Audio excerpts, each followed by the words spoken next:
അഭിലാഷേ, നമ്മൾ ഇത്തരം വിഷയങ്ങളിൽ പങ്കെടുക്കുന്നവരും ആങ്കറും ഒക്കെ പാലിക്കേണ്ടുന്നൊരു മിതത്വവും സംയമനവും ഉണ്ട്. ഇവിടെ എന്തുകൊണ്ടോ പ്രത്യേകിച്ചും ഇലക്ഷൻ്റെ പശ്ചാത്തലത്തിൽ ഈ മതങ്ങൾ തമ്മിലും വിശ്വാസികൾ തമ്മിലുമുള്ള ഒരു സഹവർത്തിത്വത്തെ ബാധിക്കുകയും അത് കളങ്കപ്പെടുത്തുകയും ചെയ്യുന്ന നിലയിലേക്ക് ഒരു ടെലിവിഷൻ ചർച്ച ഒരു കാരണവശാലും മാറരുത്. ഞാൻ ഊന്നി പറയുന്നൊരു കാര്യം, ഇനി നിങ്ങൾ കുറെ നേരമായി വയനാട്ടെ പ്രശ്നം ഇവിടെ നിങ്ങൾ കുറെ സംസാരിച്ചല്ലോ, ഞാനൊന്ന് പറഞ്ഞോട്ടെ. നിങ്ങൾ നീണ്ട നേരം സംസാരിച്ചു. വയനാട്ടിലെ പ്രശ്നം എന്താണ്?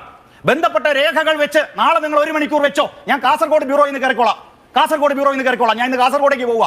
നിങ്ങളുടെ കയ്യിൽ മാത്രമേ രേഖയുള്ളൂ. നിങ്ങൾ നീണ്ട നേരം ചർച്ച അതിന് മര്യാദകളല്ലേ? എന്റെ അഭിപ്രായം പറയട്ടെ. ബന്ധപ്പെട്ട രേഖകൾ എന്റെ പക്കലില്ല.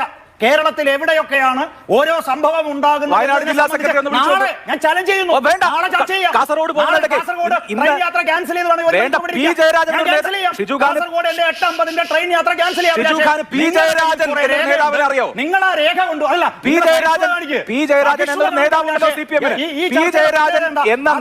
വൺമാൻ ഷോ ആണത്. അഭിലാഷിന്റെ വൺമാൻ ഷോ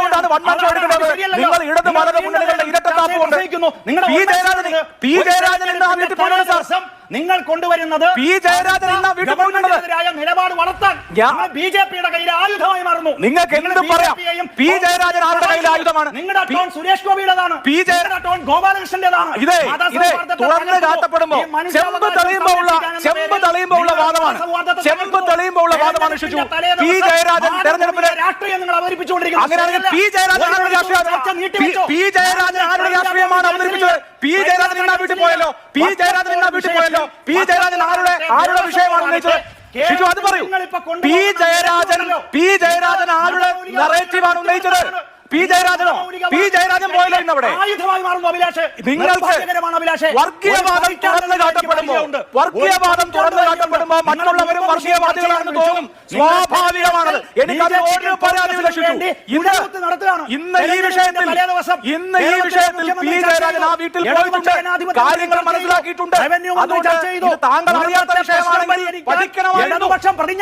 കാസർഗോഡ് പോകുന്നിടയ്ക്ക് കണ്ണൂരിൽ ഇറങ്ങിയിട്ട് നിയമവാഴ്ചയെ നിങ്ങൾ അംഗീകരിക്കുന്നില്ല. നിയമത്തിൽ പെശകുണ്ടെങ്കിൽ ആദ്യം തിരുത്തണമെന്ന് ഞങ്ങൾ പറയും.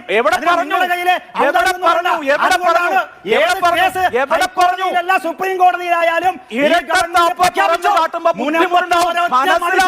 കൂടിയിറക്കാൻ ഞങ്ങൾ അനുവദിക്കില്ല.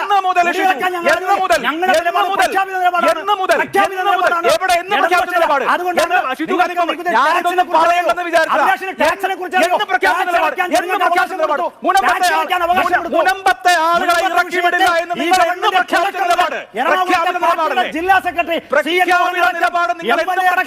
ജനങ്ങളോടൊപ്പം നിന്നിട്ടുണ്ട്. സംഘടനയെ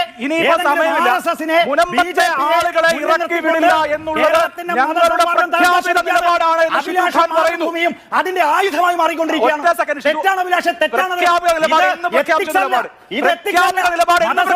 തകർക്കാൻ നിങ്ങളുടെ ശ്രമം.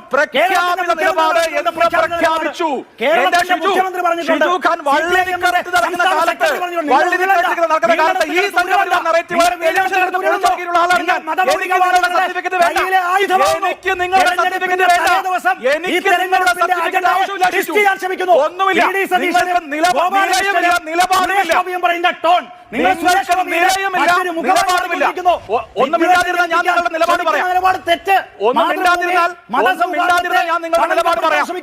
നിങ്ങളുടെ പാരമ്പര്യമല്ല, മാതൃഭൂമിക്ക് ഒരു മഹത്തായ പാരമ്പര്യമുണ്ട്.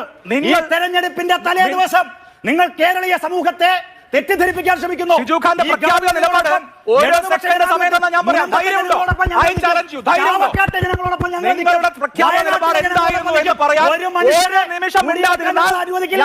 ഒരു മനുഷ്യനെ ഞാൻ വിശദീകരിക്കാം.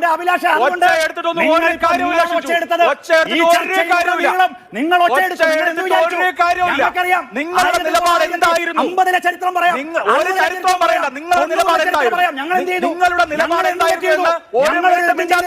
ഹൈക്കോടതിയുടെ മുന്നിലിരിക്കുന്ന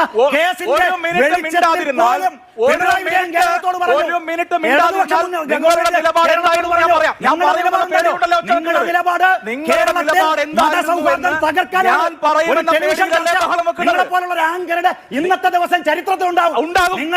കേരളത്തിന്റെ മതസൗഹാർദ്ദത്തെ നിലപാട് എന്തായിരുന്നു? മീഡിയ എത്തിക്സ് അല്ല. നിങ്ങളുടെ പൊളിറ്റിക്കൽ എത്തിക്സ് ഉണ്ടായിരുന്നോ? പൊളിറ്റിക്കൽ എത്തിക്സ് ഉണ്ടായിരുന്നോ? നിങ്ങളുടെ നിലപാട് എന്തായിരുന്നു എന്ന് എന്നെ കൊണ്ട് പറയിപ്പിക്കാതിരിക്കാൻ ഞങ്ങളെ തെറ്റെന്ത്? ഞാൻ പറയാം. നിലവിലുള്ള നിയമപ്രകാരം ജനാധിപത്യ മുന്നണി ഒരു മിനിറ്റ് മിണ്ടാതിരുന്നാൽ ഞാൻ പറയാം. പറ്റുമോ? പറഞ്ഞോ. നിങ്ങൾ ഇപ്പൊ എന്തായിരുന്നു നിങ്ങളുടെ നിലപാട്? ഇപ്പോ ഞങ്ങളുടെ നിലപാട് മുനമ്പത്തെ ആളുകൾക്കൊപ്പമായിരുന്നു, അത് ഞങ്ങളുടെ പ്രഖ്യാപിത നിലപാടായിരുന്നു എന്നാണ് ഷിജു ഖാൻ പറഞ്ഞത്. ഈ വിഷയം നിയമസഭയിൽ വന്നിട്ടുണ്ട് ഷിജു.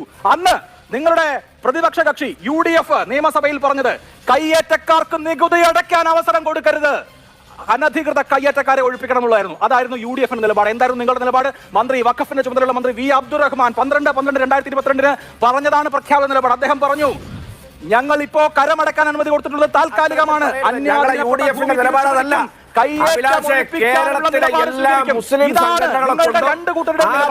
ഇപ്പോ ഈ ഇരട്ടത്താപ്പ് ജനങ്ങളുടെ മുമ്പിൽ പൊളിഞ്ഞടുങ്ങുമ്പോഴാണ് ഞങ്ങളുടെ പ്രഖ്യാപന നിലപാടായിരുന്നു അതെന്ന് പറയുന്നത്. നിങ്ങളുടെ പ്രഖ്യാപന നിലപാട് ഇതല്ല. നിങ്ങളുടെ പ്രഖ്യാപന നിലപാട് ഇതല്ല. ഇതാണ് കേരള നിയമസഭയിൽ എടുത്തിട്ടുള്ള നിലപാട്. ഇതാണ് ഇപ്പോ പ്രതിരോധത്തിലാകുമ്പോൾ ചോദ്യം ചോദിക്കുന്ന ആളുകളെ വർഗീയവാദികളാക്കുക, നിങ്ങൾക്ക് നിക്ഷിപ്ത താല്പര്യമാണെന്ന് പറയുക, സുരേഷ് ഗോപിയുടെ ടോണെന്ന് പറയുമ്പോ പിന്നെ സുരേഷ് ഗോപിയുടെ ടോണിനെ ഇന്നലെ ഈ സമയത്ത് ഇതേ ഫ്ലോറിൽ സുരേഷ് ഗോപിയുടെ ടോണിനോട് ഞാൻ പ്രതികരിച്ചിട്ടുണ്ട്. അപ്പോ പ്രശ്നം ഉയർന്നു വരുമ്പോ സംവാദത്തിൽ തോൽക്കുമ്പോ എന്തും പറയരുത്. അത്ര എനിക്ക് പറയാനുള്ളൂ. സംവാദത്തിൽ തോറ്റാൽ ഇരട്ടത്താപ്പ് ചൂണ്ടിക്കാണിച്ചാൽ എന്തും പറയരുത്. ഇരട്ടത്താപ്പ് ചൂണ്ടിക്കാണിച്ചാൽ മുഖ്യമന്ത്രി പറഞ്ഞല്ലോ ഷിജു ഖാൻ ചെറിയ പ്രായമുള്ള രാഷ്ട്രീയ നേതാവല്ലേ? സത്യസന്ധത വേണ്ടേ? വലിയ പ്രായമായിട്ടില്ല. സത്യസന്ധത വേണ്ടേ?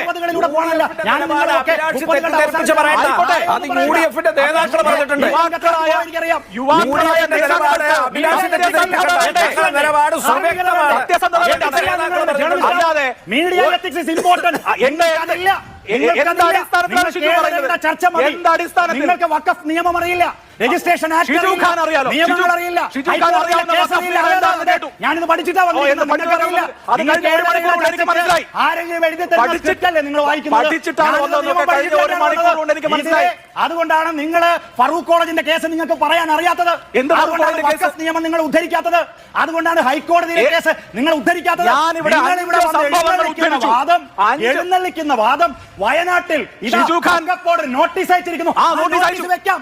ഞാൻ പറഞ്ഞു നോട്ടീസ് അന്വേഷിച്ച് ഷിജു ഖാന്റെ നേതാവ് P. ജയരാജൻ 8 മണിവരെ ഞാൻ തയ്യാറാണ് അഭിലാഷേ.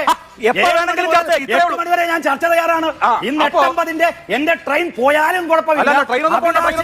ഈ എത്തിക്സ് ഇല്ലായ്മ, ധാർമ്മികതയ്ക്കെതിരായ ആളുകൾക്ക് നല്ലതുപോലെ മനസ്സിലാവും ഇരട്ടത്താപ്പ് എന്താണ്, ഇരട്ടത്താപ്പ് എന്താണ് എന്ന് കേൾക്കുന്ന ആളുകൾക്ക് നല്ലതുപോലെ മനസ്സിലാവും. ശ്രമിക്കുമ്പോ മതമൗലികവാദികൾ നിങ്ങൾ കുറെ കാലം കൊണ്ട് ആര് ചോദ്യം ചോദിച്ചാലും ഉടനെ വർഗീയ ചാപ്പ. അതൊക്കെ കാലം കഴിഞ്ഞു പോയി ഷിജു. ഹിന്ദുക്കളെയും അതിന്റെയൊക്കെ കാലം കഴിഞ്ഞു പോയി. അതാണ് അഭിലാഷ് കൊടുക്കുന്നത്. ഞാൻ വെല്ലുവിളിക്കാം. തമ്മിലടിപ്പിക്കാൻ ഞാൻ കൊടുത്തൊരു ആഹ്വാനം പറയാമോ? നിലപാട്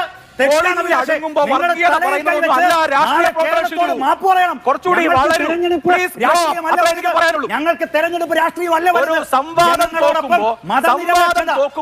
ചോദ്യം ചോദിച്ച ആളെ വർഗീയവാദിയാക്കുന്നതൊന്നുമല്ല രാഷ്ട്രീയ പ്രവർത്തനം. തുടക്കം മുതൽ നിങ്ങൾ എടുക്കുന്ന രാഷ്ട്രീയ പ്രവർത്തനം ധ്രുവീകരണത്തിലാണ്. മതധ്രുവീകരണം നടത്താൻ നിങ്ങളാണ്. ഞങ്ങൾ പറയും കുടിയിറക്കപ്പെട്ടത് ക്രിസ്ത്യാനി ആയാലും മുസ്ലിം ആയാലും അവനൊപ്പം ഞങ്ങൾ നിൽക്കും. മാതൃഭൂമിയുടെ സർട്ടിഫിക്കറ്റ് വേണ്ട. ശരി, എനിക്ക് ഷിജു ഖാന്റെ സർട്ടിഫിക്കറ്റ് ഒട്ടും വേണ്ട. എനിക്ക് ഷിജു ഖാന്റെ സർട്ടിഫിക്കറ്റ് ഒട്ടുമേ വേണ്ട. അതോടെ നിയമവിരുദ്ധ പ്രവർത്തനങ്ങൾക്കെതിരായി നിലപാട് സ്വീകരിച്ച സർട്ടിഫിക്കറ്റ് ഒട്ടുമേ വേണ്ട. അതുകൊണ്ട് നമുക്ക് മനുഷ്യരോടൊപ്പം അറിയില്ല. ചരിത്രമൊക്കെ എനിക്ക് ഷിജു ഖാനേക്കാൾ നന്നായി അറിയാം. ഷിജു ഖാനേക്കാൾ നന്നായിട്ട് ചരിത്രം എനിക്കറിയാം. ആ ആത്മവിശ്വാസമുണ്ട്. അതൊക്കെ അവിടെ നിൽക്കട്ടെ. ആ സർട്ടിഫിക്കറ്റ് അഭിലാഷിന്റെ കൈ മടക്കി വെച്ചാൽ അതന്നെ ഞാനും പറയുന്നുള്ളൂ. ഇറക്കപ്പെടുന്നവരോടൊപ്പം നിങ്ങൾ എത്തിക്സിന്റെ സർട്ടിഫിക്കറ്റ്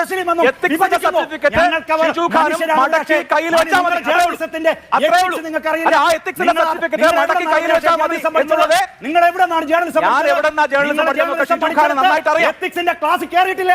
നിങ്ങൾക്ക് എത്തിക്സ് അറിയില്ല. എന്റെ എത്തിക്സിന് എന്റെ എത്തിക്സിനെ ഷിജു ഖാന്റെ സർട്ടിഫിക്കറ്റ് വേണ്ട. ഷിജു ഖാന്റെ എത്തിക്സിനെ കുറിച്ച് ഞാൻ തിരിച്ചു പറയുകയുമില്ല കേട്ടോ. ഒന്ന് എന്റെ എത്തിക്സിനെ ഷിജു ഖാന്റെ സർട്ടിഫിക്കറ്റ് വേണ്ട. രണ്ട് ഷിജു ഖാന്റെ എത്തിക്സിനെ കുറിച്ച് ഞാൻ പറയുകയില്ല. ഒരു നിരപരാധിയെയും ഒരു സാധാരണ മനുഷ്യരെയും ഞങ്ങൾ രാജ്യത്തെ നല്ല കാര്യം സാധിക്കില്ല. സുരേഷ് ഗോപിയുടെ ആയുധമായി നിങ്ങൾ മാറിയാലും, ഗോപാലകൃഷ്ണന്റെ ആയുധമായി നിങ്ങൾ മാറിയാലും മുഖ്യമന്ത്രി പറഞ്ഞു, റവന്യൂ മന്ത്രി പറഞ്ഞു, നിയമമന്ത്രി സാധാരണക്കാർക്കൊപ്പം ഞങ്ങൾ ഉണ്ടാവും. തെരഞ്ഞെടുപ്പിന് വേണ്ടിയുള്ള രാഷ്ട്രീയം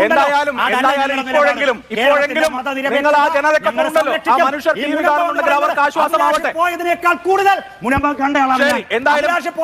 കൂടുതൽ പോയതിനേക്കാൾ കൂടുതൽ അതുകൊണ്ട് വികാരം ഇളക്കി വിടാൻ നിങ്ങളുടെ വിശ്വാസത്തിൽ എടുക്കില്ല അവിടുത്തെ ജനങ്ങൾ. അവിടുത്തെ നിങ്ങളുണ്ടല്ലോ, നിങ്ങളുടെ ചർച്ചയ്ക്ക് വേണ്ടിയുള്ള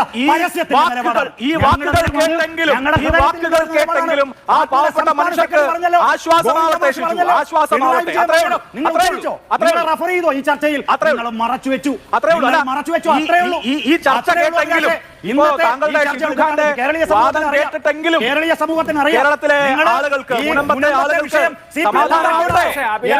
നിർഭാഗ്യകരമാണ്. അഭിലാഷ് അറിയാതെയെങ്കിലും സംഘപരിവാർ നരേറ്റീവിന് ആനുപാതികമായിട്ട് അഭിലാഷ് സംസാരിച്ചു. അഭിലാഷ് മതേതര ബോധ്യത്തെയും ഞാൻ ചോദ്യം ചെയ്യുന്നില്ല. നിങ്ങൾ ഒന്നുകൂടി ഒന്ന് കാര്യങ്ങൾ പഠിക്കാൻ. മൂന്നാമത്തെ തവണയാണ് വഖഫ് വിഷയം ഞാൻ ചർച്ച ചെയ്യുന്നത്. 3 യൂട്യൂബിലുണ്ട്. പിന്നെ എന്റെ മതേതരത്വത്തിന് സർട്ടിഫിക്കറ്റ് നൽകാൻ മാത്രം ഈ KP നൗഷാദ് അലിയും ഷിജു ഖാനും ഒക്കെ അത്രയും ആധികാരികത ഞാൻ വിശ്വസിക്കുന്നില്ല. ഞാൻ 18 കൊല്ലം പണിയെടുത്ത സർട്ടിഫിക്കറ്റ് ഇപ്പൊ യൂട്യൂബിൽ നോക്കിയാൽ കിട്ടും. 18 കൊല്ലം ഞാൻ പണിയെടുത്തത്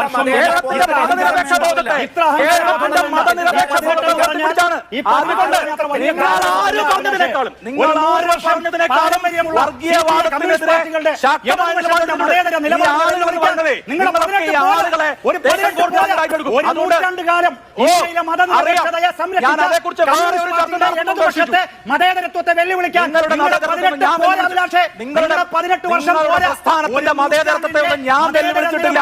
അതൊക്കെ വേറെ വിഷയം. കുറയ്ക്കാനോ നിങ്ങൾക്ക് കഴിയില്ല. നിങ്ങളുടെ പ്രസ്ഥാനത്തെ ഏതെങ്കിലും തരത്തിൽ ചെറുതാക്കി കാണിക്കാൻ ഞാൻ ഉദ്ദേശിക്കുന്നില്ല ഷിജു. ഇന്ത്യൻ നാഷണൽ കോൺഗ്രസിനോടും കമ്മ്യൂണിസ്റ്റ് പ്രസ്ഥാനത്തോടും എനിക്ക് ആദരവേ ഉള്ളൂ. നിങ്ങൾ ഇല്ലാത്ത കാര്യം പറഞ്ഞ് അങ്ങനെ ഒന്നും വഴിതിരിച്ചു വിടണ്ട. ഞാൻ പറഞ്ഞത് ഞാൻ 18 കൊല്ലം എഴുതിയതും പറഞ്ഞതും പൊതുസമൂഹത്തിലുണ്ട്. അതിൽ വർഗീയതയുടെ ഒരു അംശമെങ്കിലും ഏതെങ്കിലും ഒരു കാണിക്കാൻ കഴിഞ്ഞാൽ ഈ പണി നിർത്താൻ ഞാൻ തയ്യാറാണ്. ഓരോ വർഗീയവാദിക്കും ഇന്ധനം പകരുന്ന പണി അഭിലാഷ് മോഹൻ എടുക്കില്ല എന്ന് ഷിജു ഖാനെ ഓർമ്മിപ്പിച്ചുകൊണ്ട്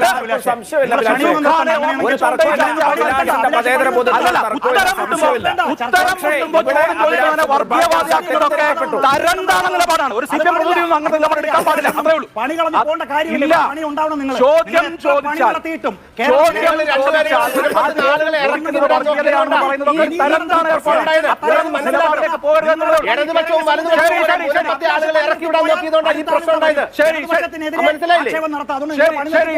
ഇപ്പോ നടത്തുന്ന പണി മനോഹരമായി നടത്തുക. ഞങ്ങൾ ജനഹൃദയത്തിലാണ്. ഞങ്ങൾ ജനങ്ങൾക്ക് മുന്നിൽ ജനങ്ങളുടെ മുമ്പിൽ എനിക്ക് വേറെ പ്രശ്നം. കോൺഗ്രസിന്റെ പ്രതി സമയം തീർന്നു. ഇടവേള അത്യാവശ്യമാണ്. ഇടവേള